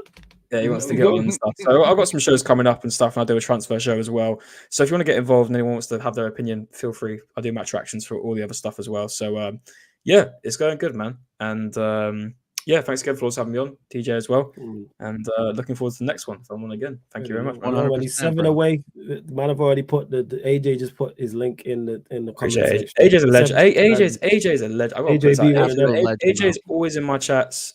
Always here, man. What a legend, man. Honestly, big up to you, AJ, bro. Respect. And TJ, same to you, man. Good to have you back, fam. Let them know what you got coming up over the weekend, etc. Yeah, bro. No, thank you again. I miss the show every single time I miss it. So big up every single time. Have had a great time talking football with you guys today. You can find me at noon on Saturday for the Crystal Palace Arsenal watch along. That is 6:00 here in the US, where I am in the US. So do that. We'll do that, and then we'll have Connor's going to be there with me, and then Connor will be there for the match reaction. And you never know who's going to be there for the match reaction too. I've been throwing the link around to anybody who wants to come on and give their thoughts. So obviously you've seen AJ on there. You've seen, Eli on there. You've even seen Cubed on there. Coming on and talking some crap. So it's been good. So be there for that. And then do not forget, the flagship show for TJ Warren TV, the American Idiot Show returns. Me, Connor, and Dal. And we will have Saad from the Football I love that, Corner. man. Yeah. Yeah, Saad, man. Yeah, Saad's the man. No, absolute legend. Yeah, Saad will be on. And he will be, and yeah, he'll probably be on for the match reaction too. So Saad, you've seen him on the Football Corner. You've seen him on the Football Terrace. He's a legend.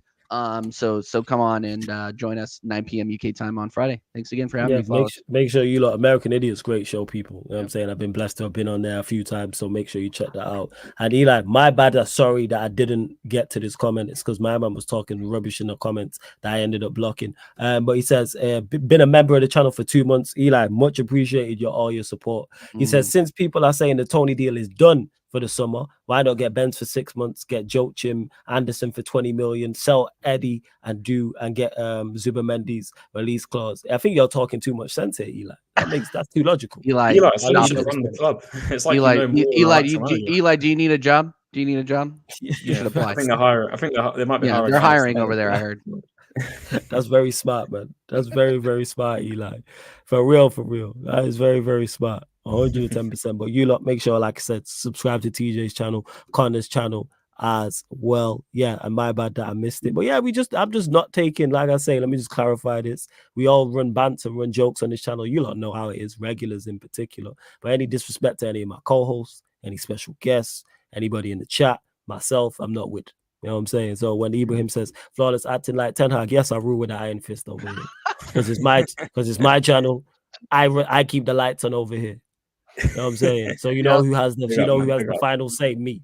Like, I'm just not what we're gonna do. Run jokes, all you lot want. You know what I'm saying? Like, I'm all for that. Like, we run bants, but just to clarify, yes, like I'm not taking like people like, oh, it's just football. No, there's other channels for that. You ain't gonna disrespect anything over here. But hey, we're gonna close out anyway, people. I think Alam is live, so we're gonna raid Alam. Let me not forget as well, though, people. Let me not forget. You lot, not only AFCON is going on currently, and we are doing watch-alongs on the Twitch back tomorrow. So Victor, Jez, Prime, Steve, all holding down the watch-alongs over on the Sarcasm City TV Twitch. I'm saying, don't Ibrahim. I don't demand a public apology. I just block you. I'm saying I'm not an apology type of guy. Just to clarify, I don't demand a public apology. Like, once you disrespectful, it's like, all right, fuck you in it. You know what I'm saying? Like, it's just what it is. Like, that's just what it is. Like, yeah. Like, I don't look for no apology. I don't need to, like, because you don't have. We're here talking football. No, you Ibrahim, but we're just in general. And when I say this, we're here talking football. There's no need to go too far. You know what I'm saying in that. That's my thing. But yes, what was I saying? Yes, Senegal, Cameroon. But AFCON watch-alongs. Obviously, I put out a video on the channel earlier. Just letting everybody know. So Sarcasm City TV, Twitch throughout the tournament, AFCON watch-alongs over there. And don't forget, people, this show and all the other shows on the channel, apart from watch-alongs, are available on audio-only platforms, people. So Spotify, iTunes, SoundCloud, wherever you get your podcast, type in Sarcasm City TV. This show, all the other shows will pop up. So like I always say, if you want to listen while you're cooking, cleaning, driving, while you're at work, maybe at the gym, maybe you're traveling, maybe you just prefer to listen to your podcast audio only. And that's wherever you listen to music as well, people. So yeah, Spotify, please hit us with the following 5-star Sarcasm City TV. All you iPhone users, iTunes, 5-star us, leave us a review. Same with SoundCloud as well, or wherever you are listening, hit the follow button. Like, you get this show every Thursday, midnight, people, midnight UK time. Myself, TJ Warren, and then we bring in special guests like Connor as well. And there is a playlist for it on the channel. But we are going to close out, raid my guy Alam, because he's live doing, I believe it's an NBA game. 1 second. Toronto Hoop Talk. I believe it's an NBA game he's doing. Let me just double check that. Yeah. It's Toronto Raptors versus Chicago Bulls. That's the game he is currently doing. So when we raid there, just put Sarcasm City Raid in capital letters. But love to everyone that's locked in. This has been the Manchester United Arsenal show. Big up for tuning in. Arteta out.